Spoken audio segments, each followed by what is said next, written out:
Working today on our old Ranger. This is a 1990 Ford Ranger with the 2.9 liter V6. It was originally an automatic, but a subsequent owner converted it to a manual 5-speed transmission. You can see the shifter there. So this truck has been through quite a lot, and I to date have never actually been able to drive it. It went to the mechanic, who also super overcharged me at a later time on our F-150, also sitting over there. I dropped about $2,000 into this dang thing and never got it going. The mechanic finally gave up on it. It's ridiculous because the thing he gave up on turned out to not even be an issue at all. The problem that was supposedly unsolvable is the moment you put a battery to it, it would immediately start turning over and would not stop starting. Turned out that they had just wired the solenoid incorrectly, and I stupidly took their word for it. And so that was actually a rather easy fix, but it still has not been running since we corrected that. And they thought that, oh well, maybe the fuel pump was going wrong. That was one of the last things they had said before the supposedly unsolvable starter situation. Well, while my uncle was here most recently, we came out and checked the fuel pump by putting a pressure gauge on the fuel rail, and sure enough, the fuel pump is fine. Now, we also discovered the fuel tester that we got, which is very easy to hook up to on the fuel rail. It has a bleed valve on it, so you can bleed some gas off and see the situation with the gas. Well, it was coming out piss yellow, so it does have bad gas in it, likely an issue of it having sat for so long. The gas is soured, so I am going to also need to siphon out the tank and put new gas in it. But more immediately, so we knew that we were getting fuel pressure. Previously I had tested it and it had spark. Well, since we knew we were getting fuel pressure, we said, well, let's test the spark again. Well, this time it wasn't getting any spark.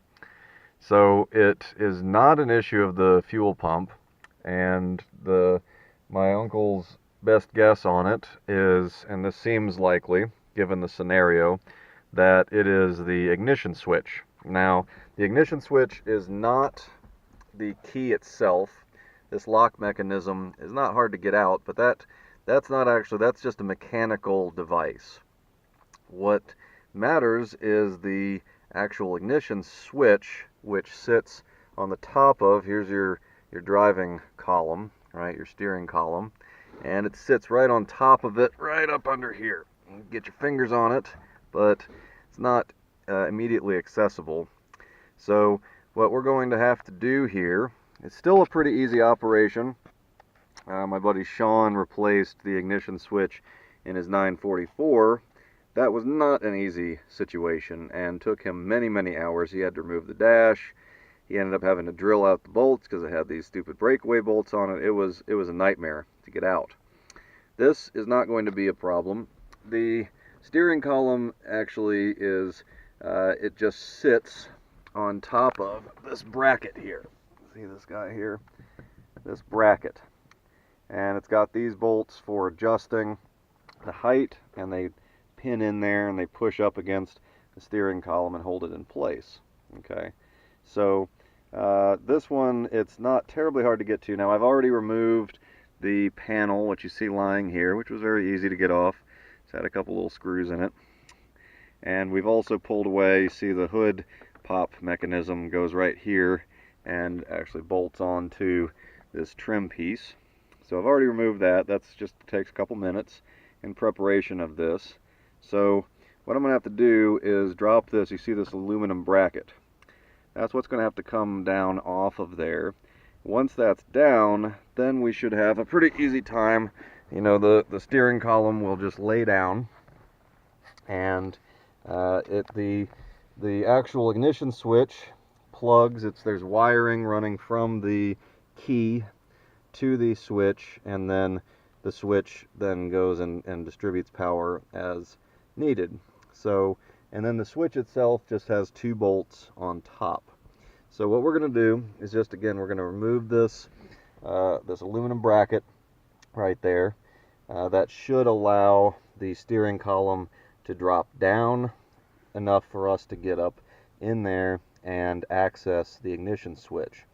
Now, if we're correct on this, now part of the situation is, you see this button here, the ignition switch had stopped operating the starter, meaning, you have your different settings. You have your auxiliary setting, you have your on setting, and then the start setting, right? So when you turn the key all the way to the right, it should initialize the starter. Well, it had stopped doing that, so that mechanic, who I had so much trouble with in the end, he bypassed it, put in a start button.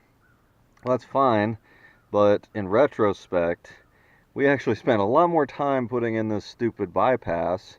We could have just replaced the ignition switch, which might have been the problem to begin with. So I'm going to drop that bracket and show how it looks with the steering column lowered, and then we will remove and replace the ignition switch. Should be a pretty straightforward operation. So because this was originally an automatic vehicle, it has this funny little device here which runs around the steering column, and you can see controls. So when you would have the side shifter here, the column shifter, it controls, which position this little meter's in. Now, you can pretty easily remove this if you have an automatic. There's just a 1 bolt right there. I don't really need that thing because this is, of course, been converted to a manual, so I am simply going to delete it, but I just wanted to show you what it looks like. You can see this piece right here screws in to this little bracket, right, which I've unscrewed to expose the wiring, and I'm going to delete all of that. But if you do have an automatic, be mindful of that you will need to take this piece off. This has a clip right here which clips into this hole on what had been where the shifter assembly was. Of course, all of that's unneeded on this, so I'm going to simply delete it, but just wanted to get a quick shot of that because you can see otherwise this is free floating. I've got the bracket off. Bracket was very easy to take off. You don't need to actually unscrew the column from the bracket, which is just more business than you need to. It was a 9/16, very easy to get to. Just had these 2 bolts here. So once I got those off, dropped, no problem, very easy so far. And you can just see back there, there's the ignition switch that we're getting to. But right now I need to delete this so that the steering column will drop all the way. Of course, in order to do that, I had to pop the top trim piece off right here, which was pretty easy to do. No problem there either. So this is about as far down as the steering column will drop, and just wanted to show you, I've already got the 2 bolts off, or nuts I should say. The bolts are actually studs. These are both 7/16, very easy to get to, and you can see when I turn the key how it physically pushes the switch. Right, there's the different positions. And so what you want to do is you want to retract it all the way to the auxiliary setting, the back setting, once you've got it off there, and then it should be a pretty easy matter of just sliding it off those studs, sliding it down, and then disconnecting the electrical plug on top. So you can see there the push rod, which is activated by the key. Again, physically all the key is doing is pushing this through the various settings. It's the actual ignition switch which does all the electrical work. So that was very easy to pop off once I got the 2 nuts off. And here you can see the electrical connector. So this is physically the actual switch itself, right? This piece here. You can see the back there, and it just runs through the various settings, right? So pretty easy. You've got 2 clips on either side, and then it should just be a matter of extracting it. So you want to be real careful.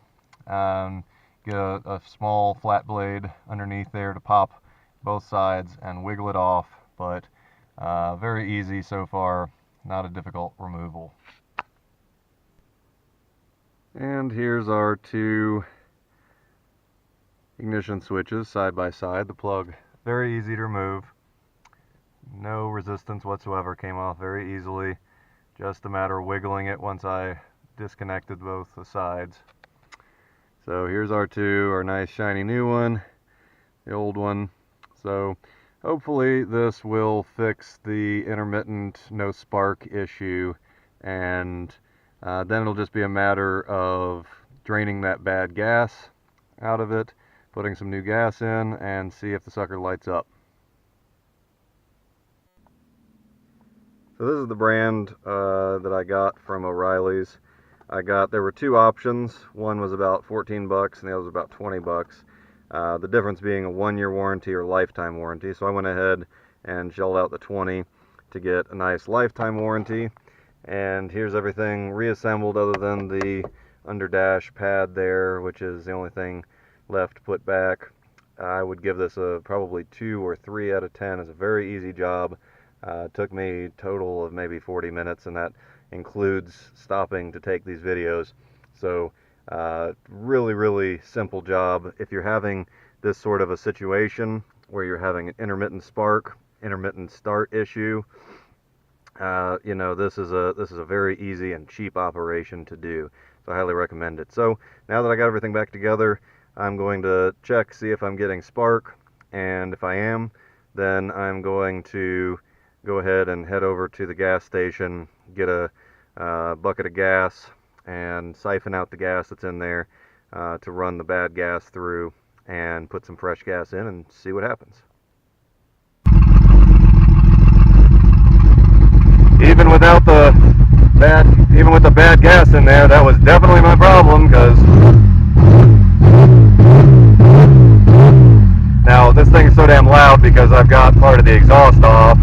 But that is the first time I've heard it run in almost 2 years, and it's, other than, you know, it's still running that crappy gas through, and it's not used to running, so it's going to take some getting used to, but definitely doing good. So that definitely fixed it.